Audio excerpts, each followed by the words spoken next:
Shalom, saudara-saudaraku yang terkasih. Puji Tuhan, kita boleh mendengar kabar baik. Injil kasih karunia, kabar baik ya, yang membuat kita itu shalom ya. Jadi apa yang kita mendengar hari ini mungkin kalau dijudulin ya, kenapa ada orang-orang gentar, gemetar gitu. Ya kita dikeluarkan dari kegentaran, dari gemetar gitu. Nah, coba kita lihat dulu ya, mulai dari Yesaya 54 ayat 13. Firman Tuhan katakan semua anakmu akan menjadi murid Tuhan. Ya ini udah artinya janji anak, janji keturunan, ya menjadi murid Tuhan, ya menjadi milik Tuhan. Besarlah shalom mereka, ya kesejahteraan, their shalom. Great is their shalom. Ya, shalom kita tahu peace of mind, kesehatan, kemakmuran. Jadi Tuhan memberkati Israel, ya, memberkati kita keturunan demi keturunan. Ya, ayat 14, engkau akan ditegakkan di atas kebenaran. Ya, kita hanya tegak di atas kebenaran, kebenaran hadiah. Engkau akan jauh dari pemerasan. Ya, kalau orang diperas sama preman, sama apa tuh, orang-orang yang berkuasa itu kan, atau sama musuh ya, kebanyakan kalau di Alkitab ya seperti Gideon diperas habis sama Midian gitu misalnya, dia takut ya.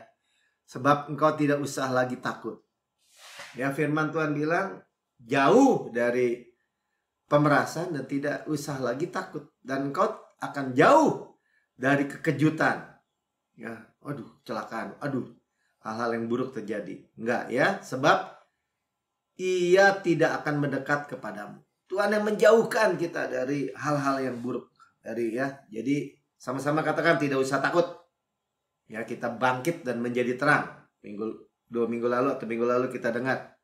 Ya, harta bangsa-bangsa akan mengalir. Kekayaan, kemakmuran dari seberang lautan akan masuk. Kita udah dapat kuncinya. Ya, buka aja mulut kita, gerbangnya. Pujian, bahasa roh. Ya, kita nggak usah gentar seperti orang dunia. Kan keadaan dunia yang semakin gelap, krisis, depresi, atau apapun ya. Nah, dari mana itu kegentaran, gemetar, takut, sumbernya dari mana? Ya, dari hukuman sebenarnya. Ya, oke, kita baca aja dari Ibrani 12 ayat 18 ya. Sebab kamu tidak datang kepada gunung yang dapat disentuh. Ya, artinya orang Israel nih ya, datang ke Gunung Sinai. Itu gunungnya nggak bisa disentuh. Ada api yang menyala-nyala. Kekelaman. Kegelapan. Angin badai. Nanti kita lihat ya. Ayat 19. Kepada bunyi sangkakala, bunyi suara yang membuat mereka mendengar memohon supaya jangan lagi berbicara kepada mereka. Nah, kenapa bunyi suaranya apa? Ayat 20. Sebab mereka tidak tahan mendengar perintah ini. Jadi kalau di Gunung Sinai, kekelaman, gelap, ya, api, murka, ya, dan firman-Nya bilang gini, bahkan jika binatang pun yang menyentuh gunung, ia harus dilempari dengan batu. Jadi suara yang mereka dengar ada apa? Kematian, dilempari batu, hidup seperti dilempari batu misalnya. Ya, itu kecemasan, ketakutan, kegentaran. Musa bilang ini, dan sangat mengerikan pemandangan itu. Sehingga Musa berkata, aku sangat ketakutan dan sangat gemetar. Ya, jadi tremble. Ya, ya, bukan fear and tremble karena kebaikan Tuhan. Ya, di Gunung Sinai, ya, di penghukuman, di bawah hukum Taurat. Ya, hanya ada kutuk. Ya, sangat mengerikan. Tremble tuh, Oxford Dictionary dari kamus Oxford ya. To shake involuntarily, usually as a result of Anxiety ya kecemasan, excitement ya kalau bukan excitement mah wah gemetar bisa juga karena begitu bergairah ya.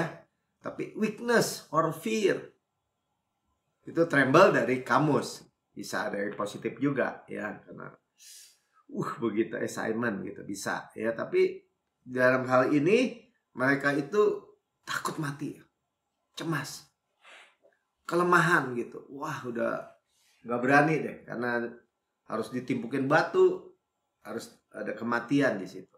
Kalau datang menyentuh Gunung Sinai, ya kita tahu juga orang Israel yang minta tuh sebenarnya.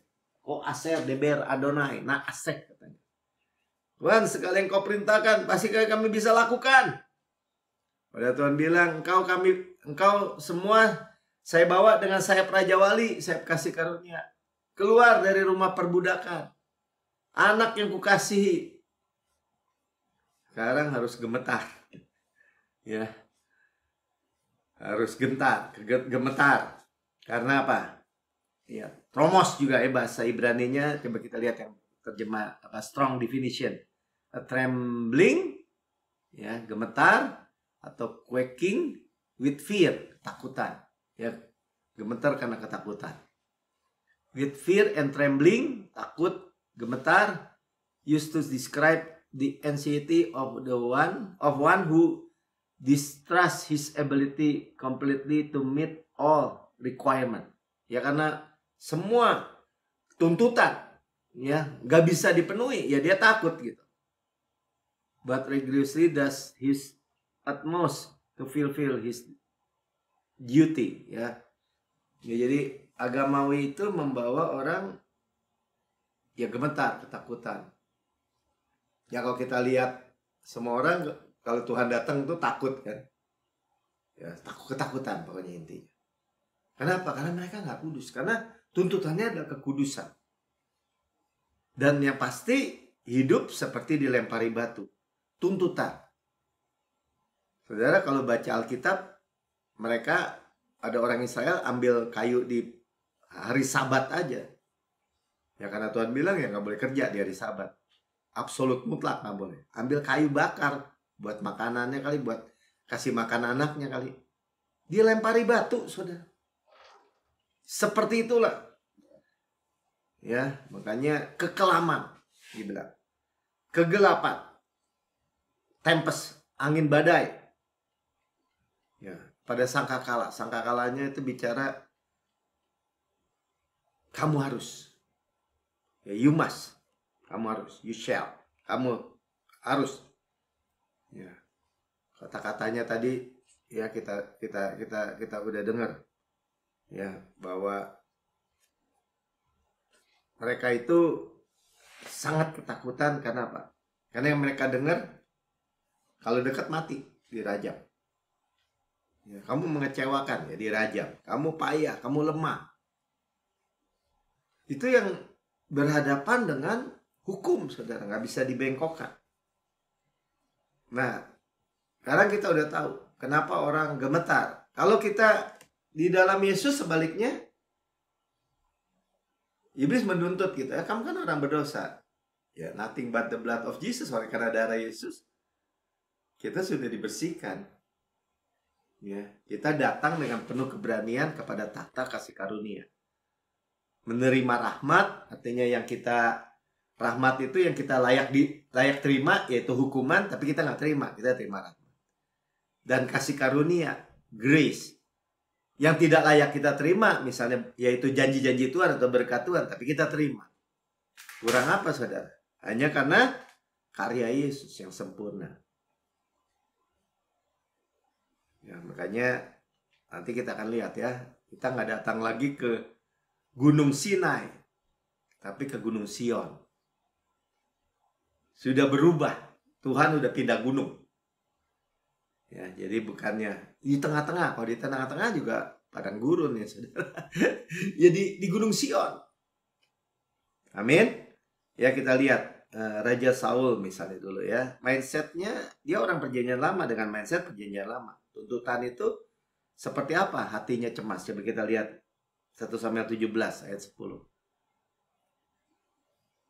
Pula kata orang Filistin ini kisahnya Goliat ya. Goliat siang malam 40 hari 40 malam nantang-nantang ya. Aku menantang katanya. Menantang hari ini barisan Israel, berikan kepadaku seorang supaya kami fight ya, berperang. Ya kalau gini masuk ring, satu ring ya. Satu lawan satu, seorang lawan seorang. Dan gak semua gemetar, saudara. Ayat berikutnya kan dibilang ini, ketika Saul dan segenap orang Israel, bukan hanya tentaranya, segenap orang Israel, sampai yang paling itu sampai rajanya, mendengar perkataan orang Filistin itu, ya Goliat, maka cemaslah hati mereka dan sangat ketakutan, ya, tremble, fear, takutan, cemas, khawatir, ya, stres. Ya, sampai gemeter hidupnya tuh. Kenapa saudara? Karena ngomongan si iblis. Cemas. Nah, tapi Daud seorang hidup di perjanjian lama, tapi dengan mentality, mindset perjanjian baru. Ya, gue lihat nantang-nantang gitu, 1-17 ayat 47, Daud bilangnya beda. Dan supaya segenap jemaah ini tahu bahwa Tuhan menyelamatkan. Ya. Kita tahu keselamatan itu Yesus. Daud juga gambaran Yesus. Anak Daud, Yesus. Ya. Jadi kalau Goliat nantang-nantang itu, kasih 1 lawan 1. Ya 1 Yesus sudah cukup. Semua persoalan beres, saudara. Ya bukan dengan pedang. Dan bukan dengan lembing. Ya bukan dengan upaya manusia. Bukan dengan usaha manusia. Ya, bukan dengan hal-hal itu. Dan kita juga sudah tahu ya, bukan kita anti misal obat dokter atau rumah sakit. Kita tahu bahwa yang menyembuhkan tetap Tuhan melalui rumah sakit, melalui obat, melalui dokter misalnya. Ya, sebab jelas ya, baca sama-sama, sebab di tangan Tuhanlah pertempuran. Jadi urusannya di tangan Tuhan. The battle is the Lord. Peperangan milik Tuhan. Dan kalau dia bilang ini, dan iya Tuhan pun menyerahkan kamu ke dalam tangan kami. Ya. Tuhan. Daud itu, kalau orang bilang Daud sombong tuh, anak kecil begitu ya kan, datang-datang ke pertempuran. Main sok jago aja gitu. Enggak saudara. Dia sebut Tuhan. Bolak-balik dia bilang Tuhan. Yahweh. Ya dia gak cemas saudara. Kalau kita lihat Tuhan, gue lihat ya kecil gitu. Tuhan lebih besar. Mau senjatanya tombak, pedang, yang gede, yang mesti dipegangin sama orang, saking gedenya, saking beratnya. Peperangan milik Tuhan, dia bilang. Tangan Tuhan yang memberikan, menyerahkan musuh-musuh itu ke dalam tangan kita. Ya makanya Tuhan nggak perlu perlengkapan senjata manusia kan. Daud pakai juga, dikasih Saul. Tapi kita tahu ya, dia nggak nyaman dengan itu. Ya Tuhan nggak suruh juga kali ya. Dia nggak nyaman. Ya pakai aja pakaian gembala. Ya kita tahu Yesus gambarannya ada gembala kita. Ya dia pakai aja ketapel, ya alat sederhana dengan 5 batu dari sungai batu licin, kasih karunia, dia lempar aja dan masuk. Ya Goliat tuh pakai helm kan, masuk di celah-celahnya, jidatnya bolong ya Goliat. Jadi seorang itu adalah Yesus. Katakan seorang itu adalah Yesus. Yesua yang menyelamatkan. Ya juru selamat. God Almighty that save. Tuhan semesta alam yang menyelamatkan. Itulah gambaran Daud. Seorang yang menyelamatkan seluruh bangsa. Ya dari apa? Dari si setan. Dari kegentaran. Saudara bayangin. Sebenarnya si Goliat nggak ngapa-ngapain. Dia cuma bilang 44 hari 40 malam. Ngomong tadi. Mana? Saya tantangin 1 lawan 1. Mana jagoanmu? Gitu kira-kira. 40 hari 40 malam. Bukan Februari. Selama 40 hari itu dia berkoar-koar seperti itu aja. Dan benar. Orang Israel hatinya tuh melt aja. Semua hatinya cemas. Dan sangat dibilang sangat ketakutan. Dengar nama Goliat udah gemeter semua. Aduh, Goliat tumbuh lagi, gemeter semua. Padahal cuma ngomong doang, omong-omong. Omon-omon. Ya, seperti itulah. Kalau orang menghadapi tantangan raksasa Goliat atau gunung-gunung persoalan tuh tantangan ya. Menghadapi persoalan gitu. Seperti Goliat. Jangan lari ke Gunung Sinai gitu aja. Kalau lari ke Gunung Sinai, ya tambah takut. Kurang. Ya. Dengar peperangan gemeter semua. Jangan lari ke Gunung Sinai, itu poinnya sebenarnya. Lari ke Gunung Sion. Finish work. Ibrani 12 ayat 22. Ya, kamu sudah datang ke Bukit Sion, ke Mount Zion tuh. Sion. Salib. Ya, salah satu Golgota itu salah satu bukit ya di Sion. Yerusalem, ke kota Allah yang hidup. Sama-sama katakan hidup. Tadi dicimpukin batu, mati. Ini berbeda, hidup. Yerusalem sorgawi, saya katakan. As Jesus is, so are we in this world. Sebagaimana di sorga, demikian kita di bumi. Di sorga nggak ada penyakit, di sorga nggak ada kemiskinan, di sorga nggak ada kecelakaan, di sorga nggak ada yang buruk, busuk, cemas, khawatir. Di sorganya ada sukacita, damai sejahtera, berkat. Dan kita udah tahu ya, kita bait Roh Kudus di Yerusalem. Menaruh Yesus di pusat, di Yerusalem. Ya, kepada beribu-ribu malaikat, suatu kumpulan yang meriah. Kalau dikatakan malaikat beribu-ribu, hanya ada pujian, sukacita. Yang seperti kita tadi nyanyikan. Pujian kita, pujian kemenangan. Amin. Meriah, sukacita, damai sejahtera.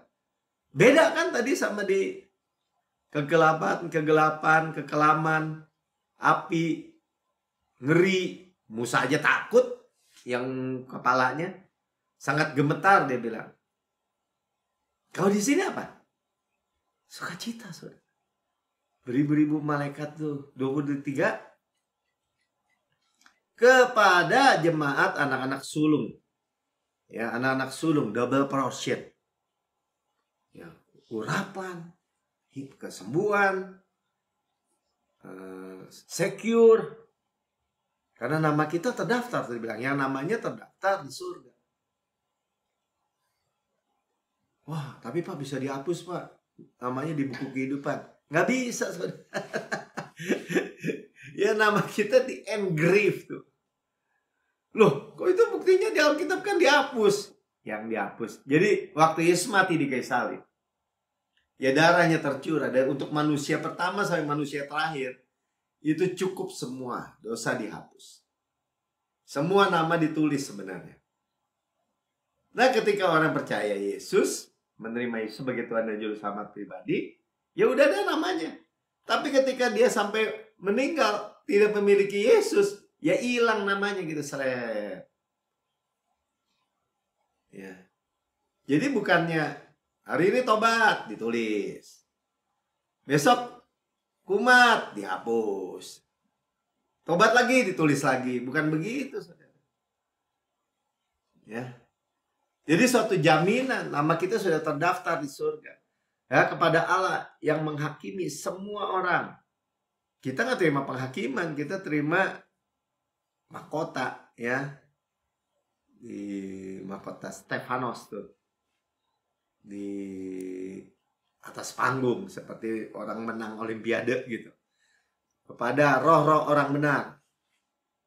Ya, orang-orang benar yang telah menjadi sempurna. Kita orang manusia roh yang tinggal yang memiliki jiwa, tinggal dalam tubuh ini. Ya, menjadi sempurna hanya karena darah Yesus. Saya sempurna hanya karena darah Yesus, katakan. Ya, itu mindset surgawi namanya, saudara. Ya, kita praktis expression itu. Nah, yang terakhirnya kepada Yesus, pengantara perjanjian baru. Ya, dia intercessor, pengantara kita. Dia pembela kita maksudnya. Dia yang waktu kita berdoa, ya dia yang jadi intercessor gitu, menjadi pembela. Tuhan di pihak kita, bukan melawan kita. Ya, dia pasti di pihak kita, bukan melawan kita. Ya. Siapakah yang dapat melawan kita? Berarti apa? Tuhan di pihak kita. Gitu. Tuhan di pihakmu. Di Roma 8 kan. Ya, kepada darah pemercikan. Lihat darah yang kita nyanyikan tadi. Yang berbicara lebih kuat daripada darah Habil. Ya, darah Habil itu berteriak kepada apa? Pembalasan. Kematian. Itulah Gunung Sinai. Pembalasan. Kalau darah Yesus bicara apa? Ya, penebusan. Ya, tadi kita hidup. Ya, kita datang kepada kota of the living God. Ya, tadi kita dengar ya. Kita dibuat menjadi kuat. Overcome. Kemenangan. Yang kita alami adalah much more. Lebih-lebih, berlimpah. Saudara jangan mau kurang. Amin. Ya. Praktekkan kehadiratnya. Kita ini Sion. Bait Allah, bait Roh Kudus. Kemakmuran, hikmat. Kita memiliki mind of Christ. Ya, kegelapan, depresi lenyap semua, saudara. Terang aja ada terang. Ya, kalau terang ada, ya kegelapan nggak ada, habis. Lenyap. Yang percaya katakan amin. Ya. Jadi kita terima ya oleh darah Yesus. Ya, bukan pembalasan. Bukan mata ganti mata, gigi ganti gigi. Seperti di perjanjian lama. Makanya mereka ketakutan semua. Karena harus ditimpukin batu. Jelas ya. Jadi kalau orang bilang gini, nggak bisa, kita harus pakai hukum Taurat. Kerjasama tuh hukum Taurat sama kasih karunia.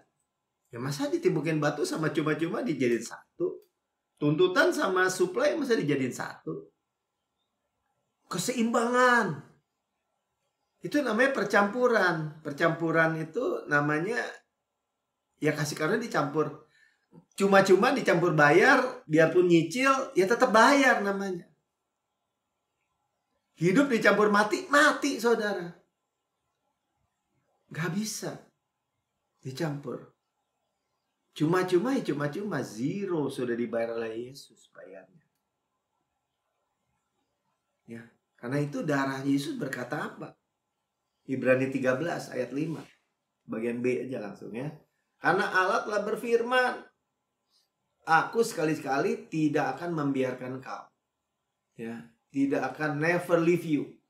Never ever. Ya, Ya, ini sama. Tuhan tidak ingat, sama sekali tidak akan mungkin ingat dosa. Jadi Tuhan sama sekali tidak akan pernah meninggalkan kita. Aku sekali-kali tidak akan. Jadi udah pakai sekali-kali tidak akan. Jadi udah cukup kan?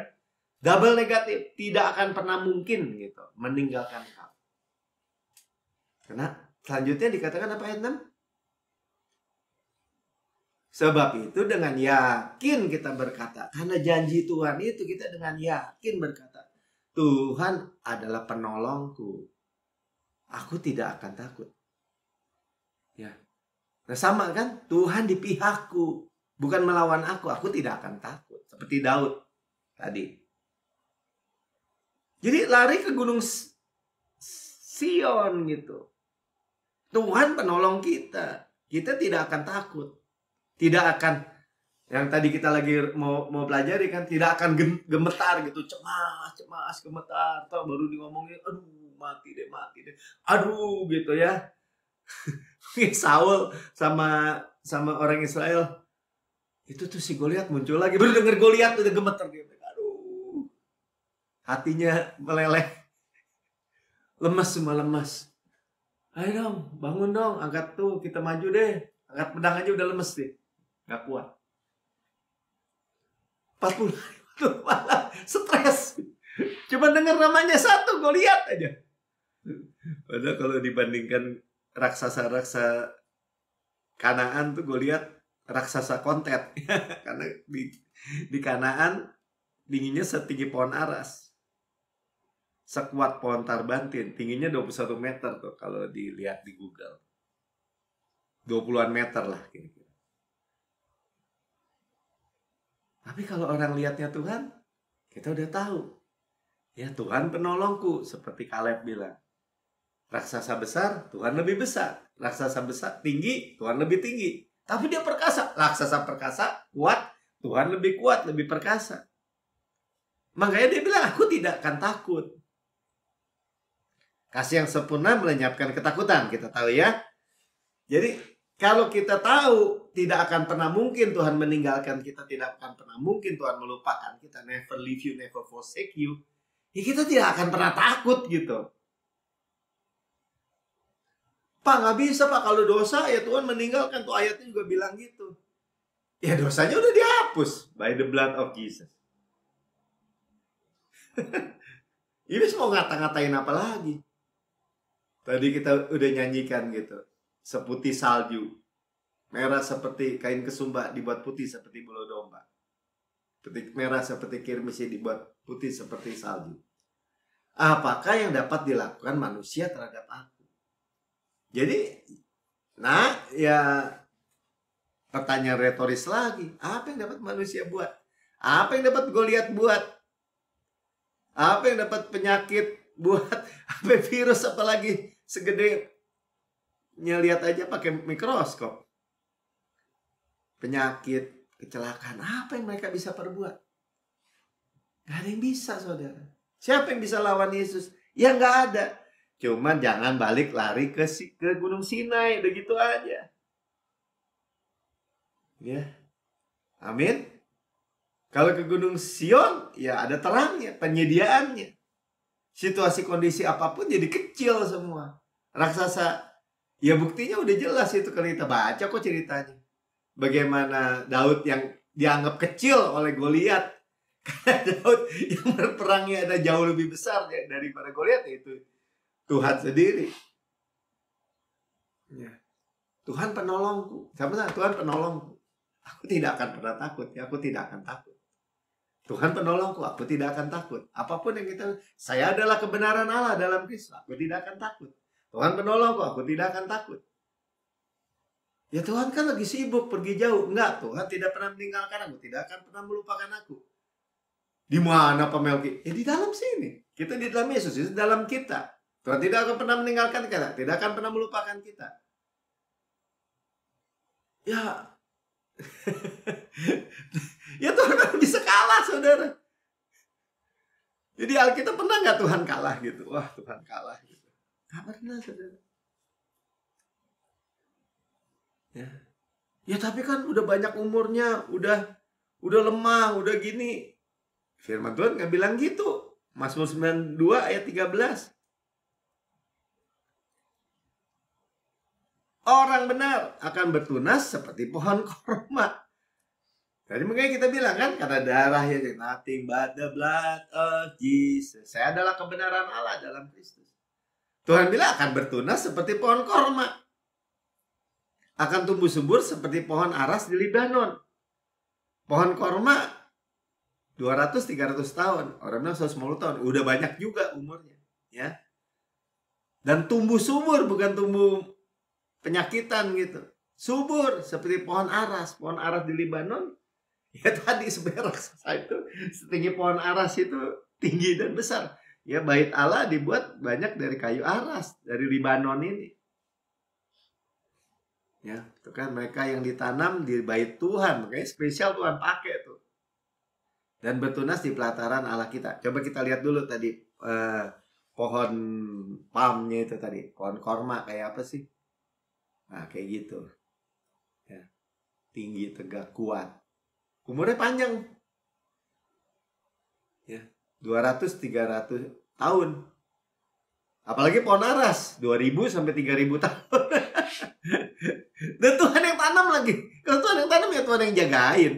Di bait Allah lagi. Nah, kita adalah bait Allah, saudara. Jadi klop semua. Bertunas di pelataran. Ditanamnya oleh Tuhan, ditunas, disemai oleh Tuhan. Itu boleh subur, kena badai angin kayak gimana tuh, nggak bisa roboh, dia tegak aja gini. Kalau pohon kelapa masih miring, ternyata pohon korma nggak bisa bengkok, saudara.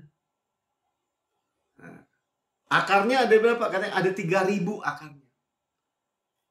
Jadi saudara dengar firman, hearing, timbul iman, timbul iman, timbul iman. Itu akarnya semua kuat.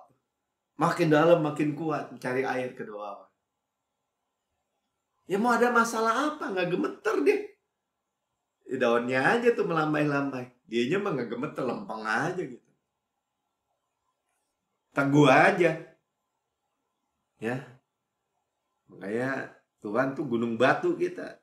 Nggak ada. Oh terusin ya tadi ayat ya. Ya.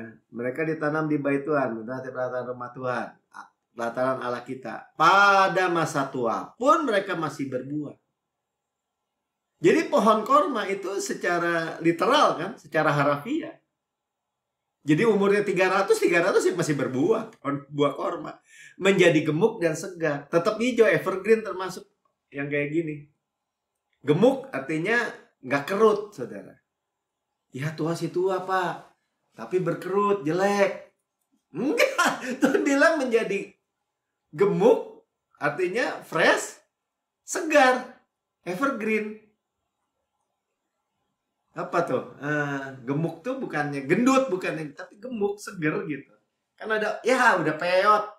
Ya tuh orang, lu udah tua lu, udah bongkok, udah peot, udah kisut gitu. Enggak, saudara.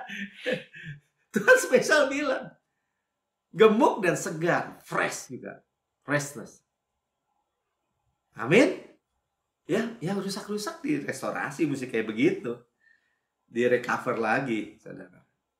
Coba lihat ayat 16 nih. Kenapa Tuhan memberikan kita tetap ada di bumi dunia ini, tapi fresh, segar, kuat, umurnya panjang lagi kayak pohon korma, pohon aras. Ya, bahwa Tuhan itu benar. Ya, Tuhan mau buktikan gitu, Tuhan itu benar. Kita punya kebenaran Allah dalam Kristus, makanya jangan mau goyah. Ya, supaya kita beritakan, benar Tuhan, benar. Kata Kaleb benar kan? Kata Yosua benar kan? Lep, lu gimana kemarin masuk ke Hebron? Gue datang, dia udah pada nggak ada tuh raksasa. Tuhan kirim hornet. Waduh, begitu? Iya, gue makan aja tuh, di hidangan di meja masih banyak. Ya di sumurnya bersih-bersih semua airnya. Dia beritakan gitu, saudara. Dia ceritakan. Jadi apa yang Tuhan ngomong di waktu mereka keluar dari Mesir, peperangan milikku, ya kamu akan diam saja. Kan baru ngomong. Cuman yang percaya cuma 2 sayangnya, Yosua dan Kaleb. Dan yang percaya terima, bener Tuhan gitu, bahwa iya gunung batuku. Artinya apa, saudara? Kalau Tuhan bilang gunung batu, nggak ada variasi. Kata adik saya, nggak ada variasi, nggak ada perubahan.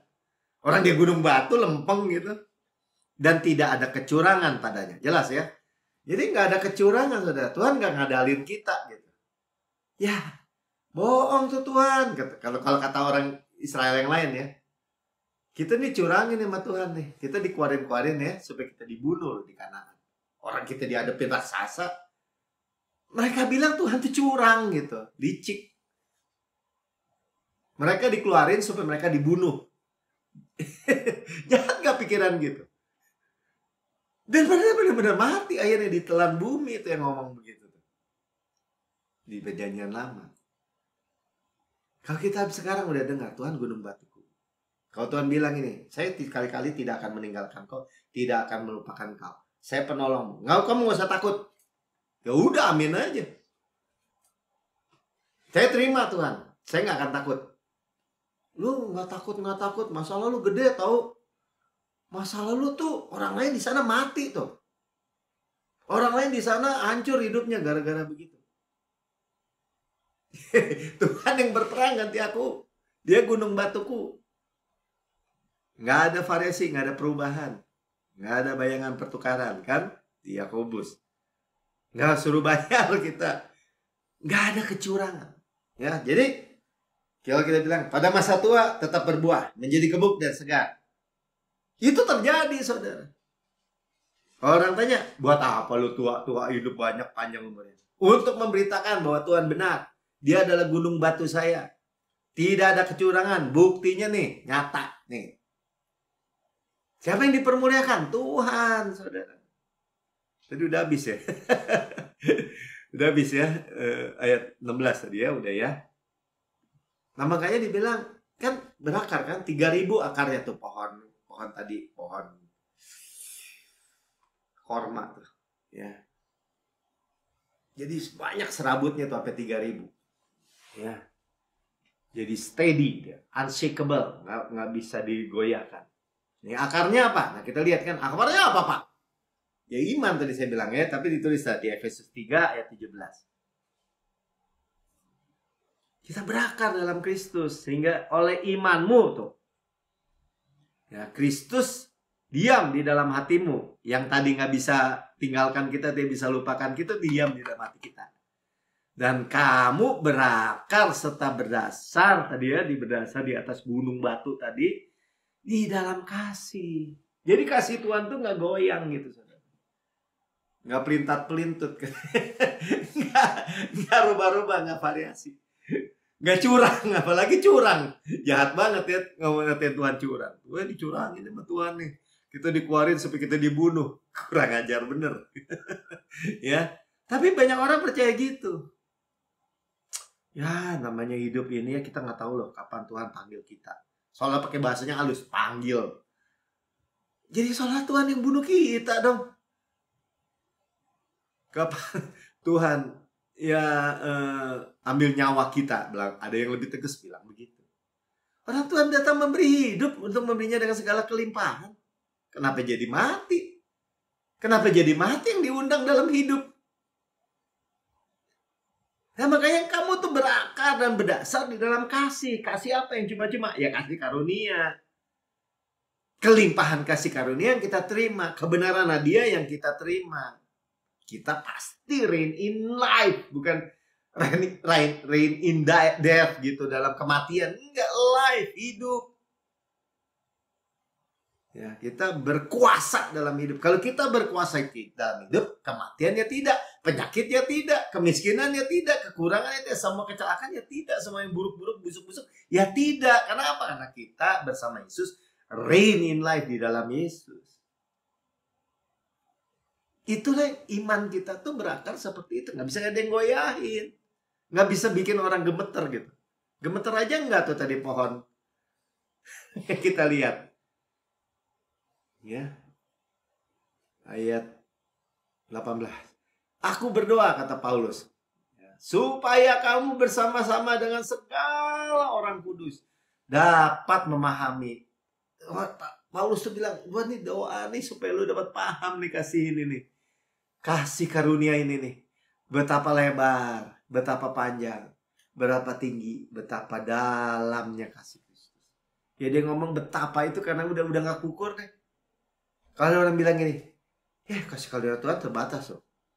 Kayak seolah-olah gini. Seorang suami bilang sama istrinya, gue udah sabar ya. Kesabaran ada batasnya nih. Lu sekali lagi lu, gua hajar. Misalnya. Itu manusia begitu. Kalau Tuhan gak bilang begitu. Tuhan bilang gini, Mel, nih lebar. Lu bisa ukur gak lebarnya? Gak bisa Pak Tuhan. Panjang. Bisa ukur gak? Gak bisa Tuhan. Tinggi, dalam, kayak salib gitu kan, salib. Betapa dia bilang, melampaui segala pikiran tuh. Melampaui ya. Melampaui itu ya, dan dapat mengenal kasih itu yang tadi, yang begitu nggak ada ukurannya. Jadi kalau orang bilang gini, kasih karunia Tuhan terbatas, dia pakai ayat di mana tuh? Di Amsal 1. Kalau Tuhan udah habis kesabaran, dihajar loh. Tuhan bilang nggak, ukurannya nih ya, ini kasih nih. Wah kasih Tuhan setinggi apa? Setinggi langit. Kalau langit ada batasnya, lebih tinggi lagi. Ya, langit gak ada batasnya sih. Kalau dia bilang, wah setinggi awan-awan. Ya, ya ada yang lebih tinggi lagi. Terus. Jangan dibulak-balik gitu. Dan dapat mengenal kasih itu, kita kenal gitu. Enggak, Tuhan itu adalah kasih. Kalau dia berhenti mengasihi kita, berhenti jadi Tuhan. Nggak mungkin. Tuhan mengenal saya sempurna. Keluar dalam atas bawah. Tuhan kenallah saya sempurna. Dan dia mengasihi saya sempurna. Dan hal-hal baik terjadi ketika kepada orang yang mengetahui, mengenal tadi ya. Mengetahui bahwa Tuhan mengasihi dia. Ya. Good things happen gitu buat orang yang tahu bahwa Tuhan mengasihi dia, saudara. Gimana saudara nggak menikmati Tuhan gitu? Makanya dibilang sekalipun dia melampaui segala pengetahuan, ya kita sadar aja. Ya nggak bisa gitu. Ya tapi ya kita ngerti juga lah. Lu kalau yang pakai otak lu yang segede bapau ya lu nggak akan paham lah kasih Tuhan. Tapi aku berdoa kata Paulus supaya engkau dipenuhi di dalam seluruh kepenuhan Allah. Kepenuhan Allah itu apa? Kristus adalah hikmat bagi kita, kebenaran bagi kita, kekudusan bagi kita, penebusan bagi kita, jalan kebenaran dan hidup, segalanya kita penuhi Tuhan, penuhi. Saya take, ambil, suplainya semua. Ya kalau saudara ambil semua ya saudara jadi orang dari kemuliaan kepada kemuliaan. Kenapa? Hanya karena mengenal kasih itu kata doanya Paulus nih kan Efesus 3 ini. Itu kita rutin tuh berakar. Siapa yang bisa lagi menakut-nakutin kita lagi? Mau Goliat kek, mau raksasa orang enak, orang ya Kaleb aja nggak takut tuh. Sekampung, sekota. Ya raksasanya di Hebron, di Kiryat Arba, Arba bapaknya orang enak. Bukan satu loh. Udah tinggi-tinggi, kuat-kuat. Ya. Masalahnya tuh kalau mau ngomong masalah gede, orang 3 juta orang Israel yang lain aja takut kok. Dia udah banyak umurnya. Makanya dia bilang pada masa tua tetap berbuah. Dia banyak umurnya 85 tahun. Sekarang nih saya nih, Yos. Tapi saya masih sama kuat. Itu kompensasi yang dia terima. Jadi mau dengerin apa saudara? Tadi kesaksian juga kita dengar. Budiah bilang. Kita mau dengar apa? Ya, penutup kita lihat Daud. Daud juga gemeter nih waktu di Ziklag. Ya kita belajar aja. Ya kita, Bapak ngomongnya nggak realistis ya. Ini kita cerita ini realistis udah nih. Real ya. Daud ngalamin bener. Dia lagi pergi pulang ke Ziklag di kota itu. Istrinya, semua anaknya, laki-laki, perempuan diculik semua sama orang Amalek nih. Orang Amalek musuh bebuyutan orang Israel ya. Keturunan Esau, musuh bebuyutan. Ya. Jadi waktu zaman Hamas aja, zaman Esther tuh. Mau dihabisin tuh orang Israel. Sama orang keturunan Amalek. Ya jadi udah benci banget. Ya saling gak bisa lah ya. Tapi Tuhan di pihak Israel memusnahkan orang Amalek. Tapi kita lihat loh ya 1 Samuel 30 kita baca aja lah. Musa yang cipta. Kita Daud dan orang-orangnya sampai ke kota itu. Tampaklah kota itu ya di Ziklag itu terbakar habis. Udah diculik, diambil, dirampasin barangnya, dibakar habis. Udah gak punya tempat tinggal udah. Dan istri mereka serta anak mereka yang laki-laki dan perempuan telah ditawan. Udah lihat?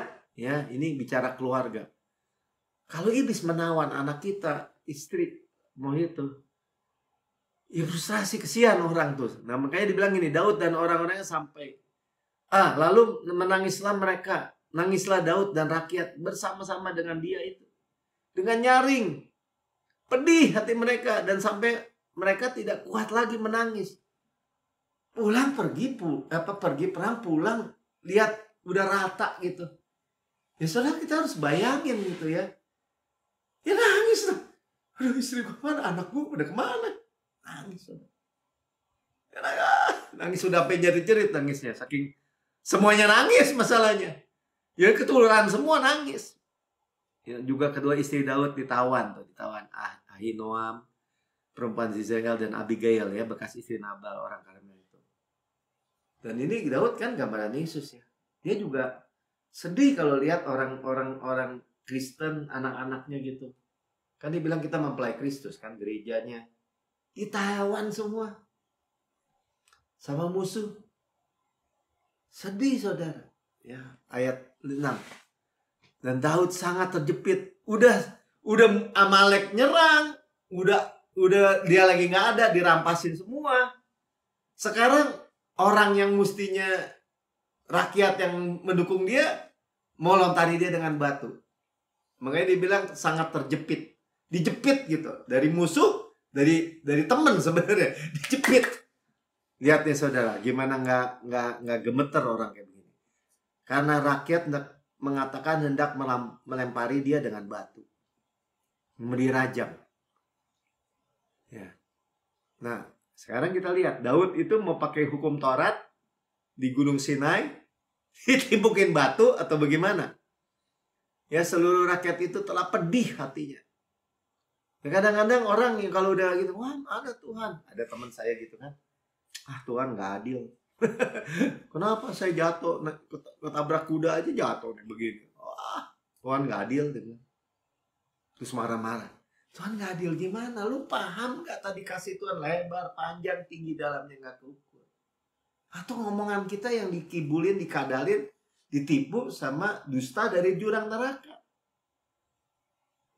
Rakyat ini pedih hatinya. Masing-masing karena anaknya laki-laki dan perempuan. Sekeluarga pedih. Kehilangan, duka cita. Tetapi Daud menguatkan kepercayaannya kepada Tuhan Allahnya. Nah ini ya. Menguatkan kepercayaannya. Iman tadi, rutin. Ya, berakar iman. Enggak, Tuhan mengasihi saya. Tuhan di pihak saya, bukan melawan saya. Tuhan penyembuh saya. Ya, Tuhan penolong saya. Saya nggak perlu takut. Ya, menguatkan. Nah, ayat 7 kita baca aja biar beres. Lalu Daud memberi perintah kepada Imam Abiatar bin Ahimelek, bawalah efod itu kepadaku. Maka Abiatar membawa efod itu kepada Daud. Ya, Daud itu yang orang di perjanjian lama yang mengerti mentality perjanjian baru, kesadaran perjanjian baru. Ya, dia mengerti imamat raja, dia mengerti ya Daud gambaran Yesus.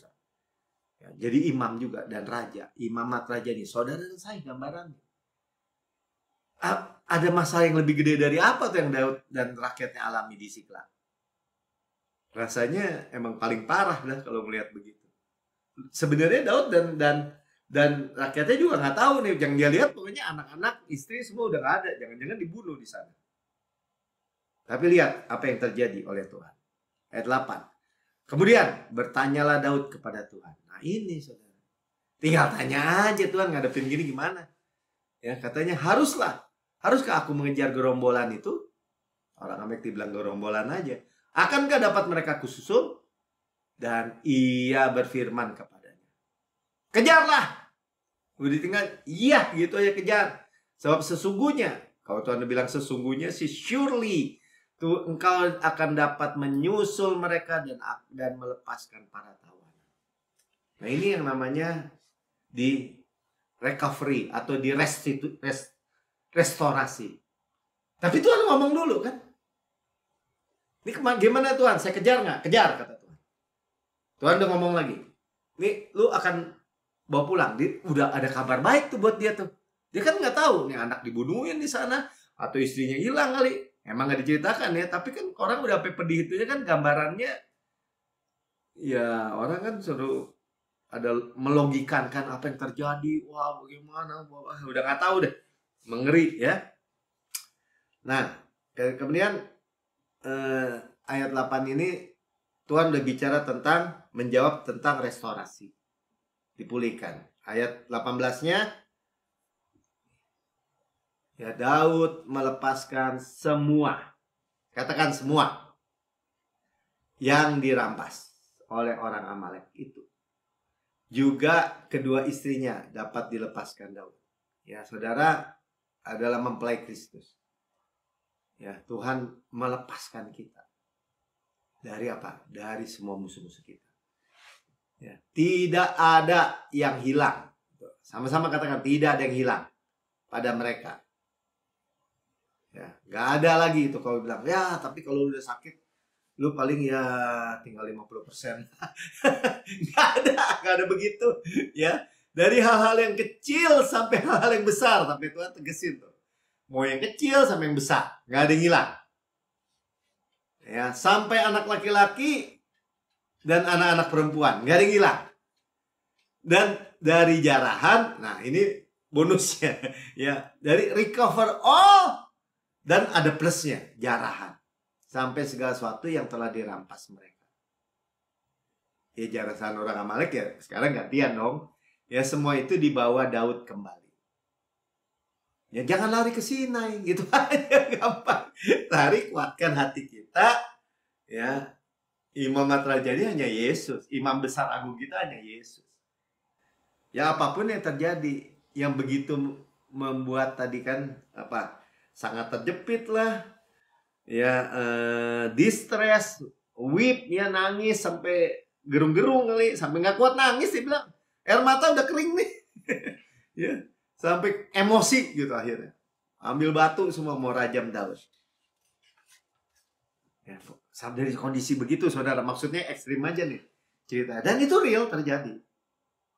Itu cerita yang bukannya dongeng, gitu, bukan, real yang dihadapi.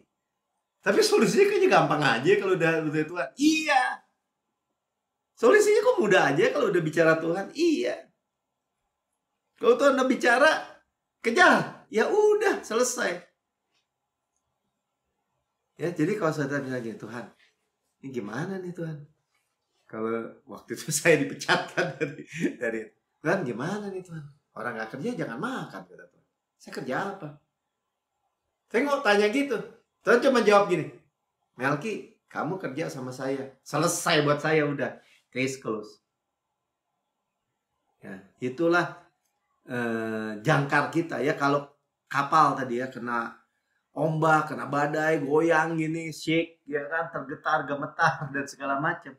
Tapi kalau jangkarnya, apa tuh, sauhnya diletakkan di belakang tabir, itulah yang disebut pengharapan tuh ya. Ibrani 6 ayat 19, Mika udah buka. Ya. Pengharapan itu adalah sauh yang kuat dan aman bagi jiwa kita. Ya, jadi saudara jangan ditakut-takutin. Lu percaya-percaya dong, nanti kecewa.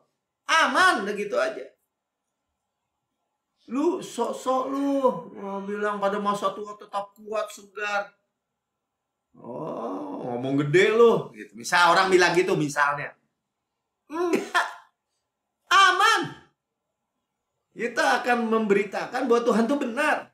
Dia gunung batu, nggak ada kecurangan, nggak ada variasi, nggak ada perubahan.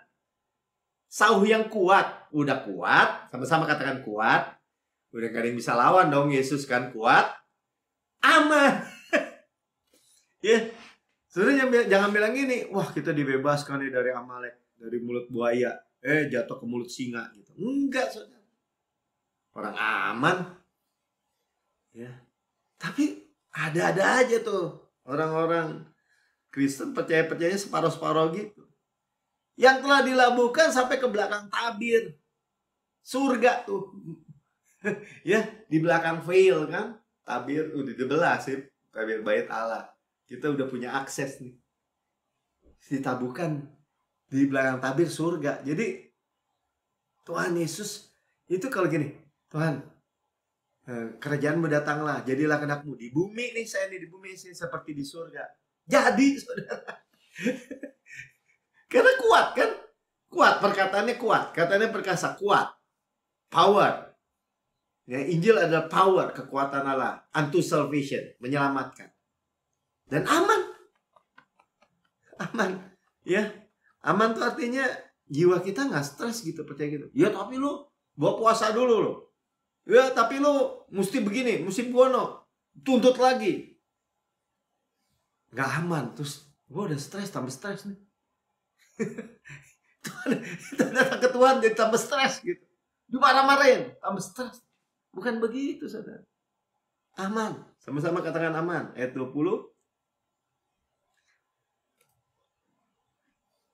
Di mana Yesus tuh ya, kenapa aman? Karena Yesus telah masuk sebagai perintis bagi kita. Dia udah menjadi intercessor tadi kan, pembela bagi kita. Membela. Ya. Ketika ia menurut peraturan Melkisedek, nah menjadi imam besar agung, ya, hanya imam besar satu-satunya agung Yesus sampai selama-lamanya. Selalu accepted. Jadi kalau Tuhan lihat umat Israel, lihat apanya? Lihat imamnya kan, imamnya accepted nggak? Accepted, diterima. Yesus selalu diterima selama-lamanya. Aman nggak kita? Aman, saudara.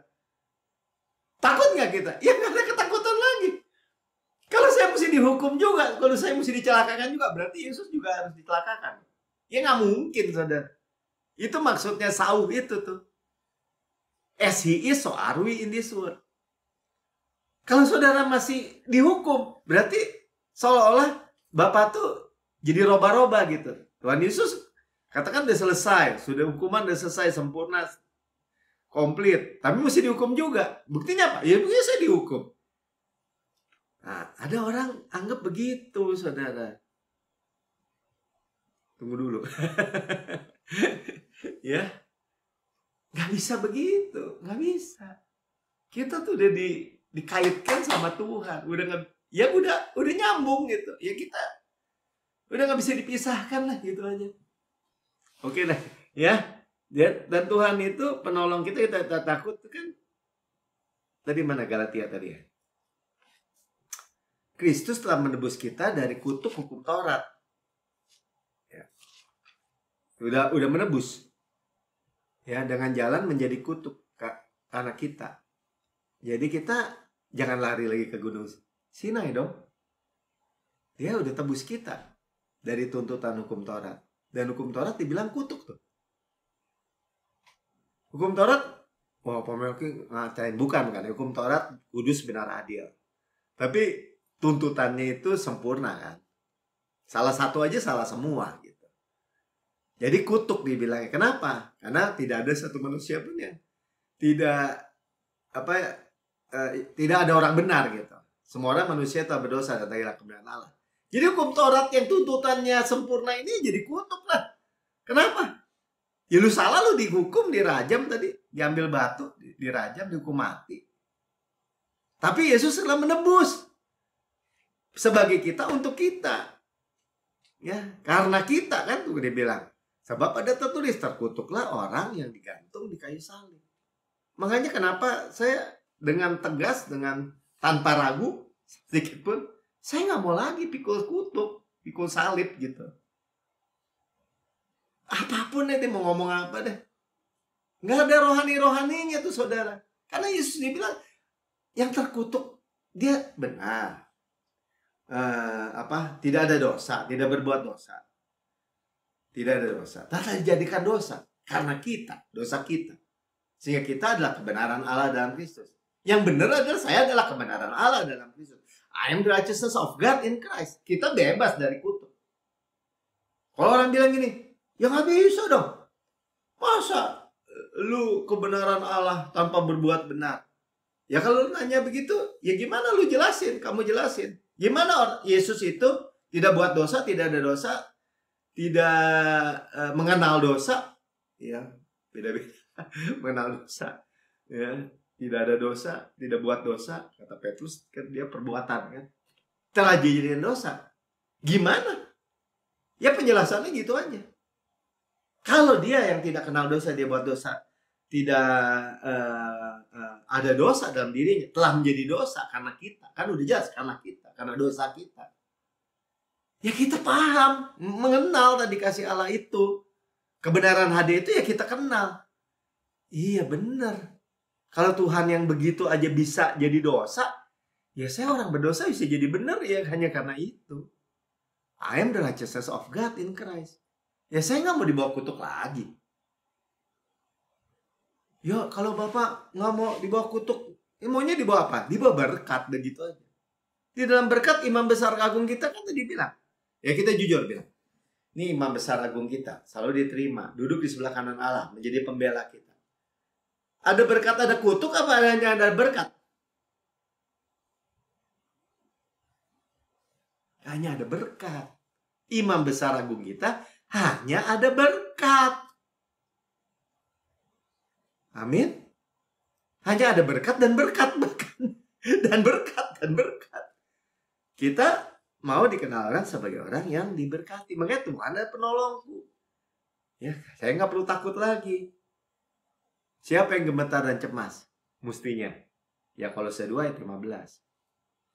Ia telah melucuti pemerintah-pemerintah dan penguasa-penguasa dan menjadikan mereka semua tontonan umum dalam kemenangannya atas mereka. Yang mesti gemetar ya setan, saudara. Demon-demon, setan-setan, musuh-musuh semua. Ya orang udah dilucuti gitu. Maksudnya dilucuti gimana Pak? Ya kan dia senjatanya pakai hukum Taurat. Bukan dia yang bikin hukum Taurat. Hukum Taurat kudus berarti dia pakai. Kamu kurang, kamu begini, kamu melanggar, kamu harus dihukum mati. Kamu dosa. Suruh conscious, kesadaran dosa aja. Ya dia pakai senjata itu. Sekarang Tuhan bilang, saya udah pantek tuh. Tuntutan hukum Taurat. Sudah saya pakukan di kayu salib. Sudah selesai.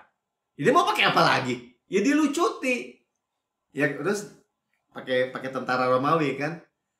Yang menang pulang. Caesar misalnya. Semua pasukan di belakangnya. Dan tawanan udah jadi tontonan umum. Di belakang dirantai, nyeker. Ya makanya dilucuti tuh. Nggak pakai sepatu, nggak pakai sendal.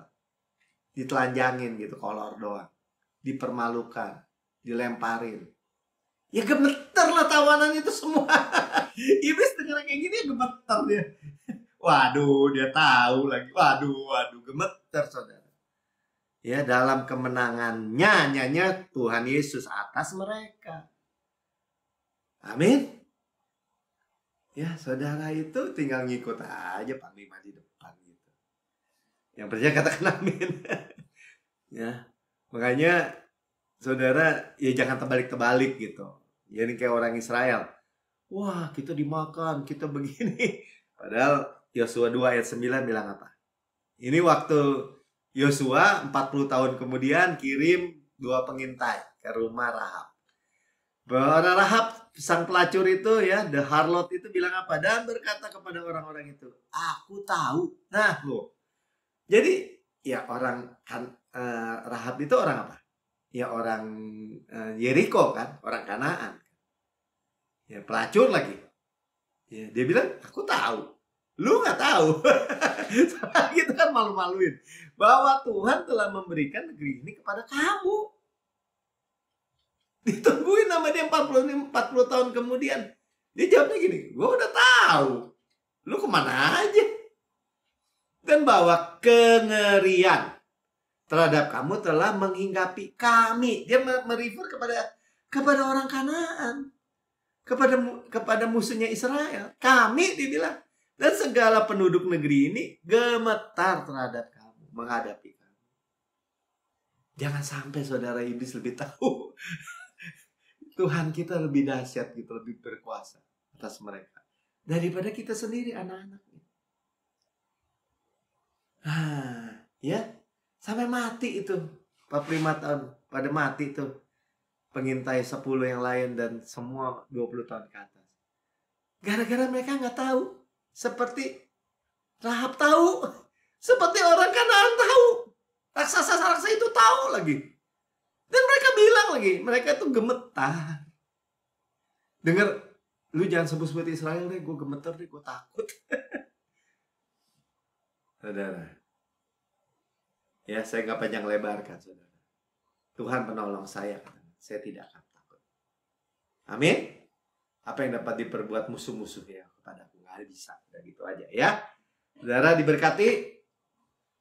Ya, saya yang menyampaikan bersukacita, bersyukur. Ya, kita nggak perlu gemetar, nggak perlu takut, nggak perlu ditakut-takutin. Ya, kita. Oh, sebelumnya saudara yang mendengar di rekaman YouTube. Berkata, saya dengar kabar baik, tapi saya belum pernah menerima Yesus sebagai Tuhan dan Juru Selamat pribadi. Saudara, ini kesempatan saudara. Saudara punya Juru Selamat. Yesus adalah Juru Selamat ya. Ikuti aja saya doa, bilang gini. Katakan gini. Tuhan Yesus yang Maha Mulia, saya menerima Engkau sebagai Tuhan dan juru selamat pribadi saya. Dengan mulut saya mengaku, dengan hati saya percaya bahwa Engkau telah mati bagi semua dosa-dosa saya, dibangkitkan karena pembenaran saya, naik ke surga, duduk di sebelah kanan Allah Bapa, dan mendudukkan saya bersama-sama dengan Yesus di surga. Surga adalah rumah saya, dan saya adalah anak yang paling dikasih. Saya tidak perlu takut, sebab Tuhan penolong saya, di pihak saya, bukan melawan saya, nggak pernah meninggalkan saya, tidak pernah melupakan saya. Di dalam nama Tuhan Yesus, amin. Ya, kita fresh, disegarkan dengan firman Tuhan, nafas hidup Tuhan, roti hidup, air hidup, dan kita disekat dengan kain lenan halus yang putih bersih melalui perjamuan kudus. Rasul Paulus katakan, apa yang kuteruskan kepadamu, ya diteruskan sampai hari ini ya. Aku terima sendiri dari Tuhan. Dia terima sendiri dari Tuhan pada malam Tuhan diserahkan. Dia katakan bahwa Tuhan Yesus pada malam Tuhan diserahkan mengambil roti. Kita ambil roti ke tangan kanan kita, ya, dan memecah-mecahkan dan berkata, inilah tubuhku yang diserahkan bagi kamu. Perbuatlah ini menjadi peringatan akan-aku. Ya, kita perbuat untuk kita mengingat bahwa firman Tuhan kata peringatan akan kematian Tuhan sampai Tuhan Yesus datang. Kematiannya adalah kehidupan bagi kita. Tubuhku benar-benar makanan, kata Tuhan, darahku benar-benar minuman. Ya udah, benar-benar benefit buat kita.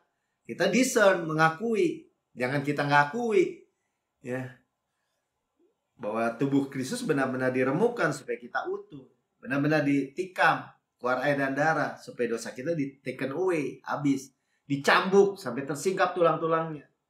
Ya, oleh bilurnya kita sudah sembuh. Benar-benar digantung di kayu salib, dikasihnya. Ya.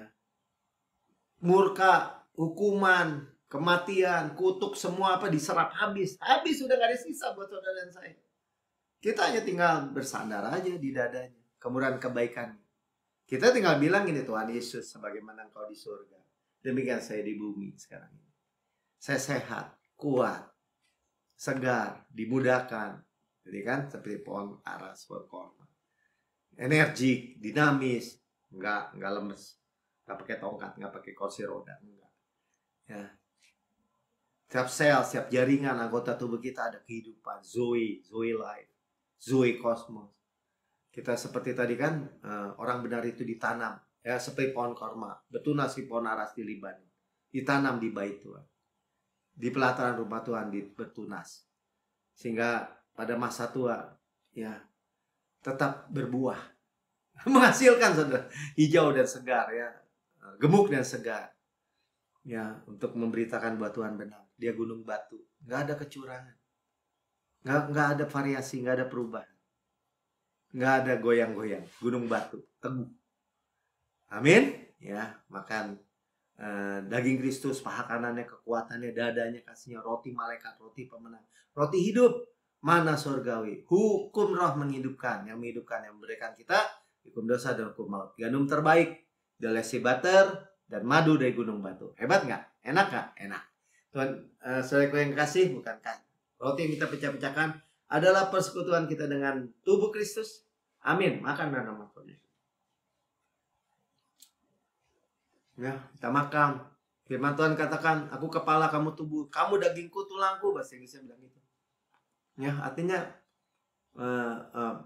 otak Kristus, mata Kristus, jantung Kristus, paru-paru Kristus, ginjal, limpa, hati, pencernaan, reproduksi, semua tulang-tulang, otot-otot, saraf-saraf, kandungan Kristus, kulit Kristus, semua. Saudara, tubuh Kristus dibilangnya. Dan sudah makan, ini cawan perjanjian baru yang dimeteraikan oleh darahku untuk pengampunan segala dosamu. Jadi dikatakan oleh darah Yesus, kita segala dosa kita sudah diampuni. Masa lalu, masa kini, masa depan, selama-lamanya. Tidak lagi diinput kesalahan dosa kita. I remember, no more. Tidak mungkin diingat bahkan. Tuhan aja nggak ingat-ingat gitu. Ya, tapi darah Yesus overflow membayar apa? Bayar Kanaan kita. Tanah yang mengalir susu dan madu. Flow with milk and honey. Kota-kota, rumah-rumah, besar, baik isinya, kata firman. Ya, tidak kita bangun, kita tidak isi. Ya, kita milikinya. Kebun-kebun, sumur-sumur, sungai, mata air danau. Di gunung, di lembah. Kita nggak gali. Ya, kita nggak buat, tapi kita yang minum airnya. Kebun-kebun anggur, zaitun, ara, delima, kita nggak tanami, kita yang makan buahnya. Di Kaleb yang datang aja udah tersedia semua. Ya. Batunya mengandung besi, gunungnya mengandung tembaga, harta karun Kristus dalam bejana tanah liat ini. Saudara dan saya memilikinya. Gandum jelai kita makan, tidak perlu berhemat. Nggak ada yang kelaparan, saudara. Ya, bahkan kita mewarisi dunia ini. Wealth and health di bawahnya. Kita mewarisi berkat Abraham. Diberkati berlimpah-limpah, dimultiplikasi. God cannot lie. Ya. Panen raya besar, manifestnya berkat hujan air, golden oil dari golden pipe, berkat-berkat pneumatikos, in heavenly places, warisan anak sulung, karisma, semua warisan kita sealkitab. Ya, sudah dibayar dengan darah yang mahal. Saudaraku yang kekasih, bukan kacauan yang atas kita mengucap syukur adalah persekutuan kita dengan darah Kristus. Amin. Minum dalam nama Tuhan Yesus. Terima saudara semua janji Tuhan. Terima semua warisan Tuhan. Semuanya baik.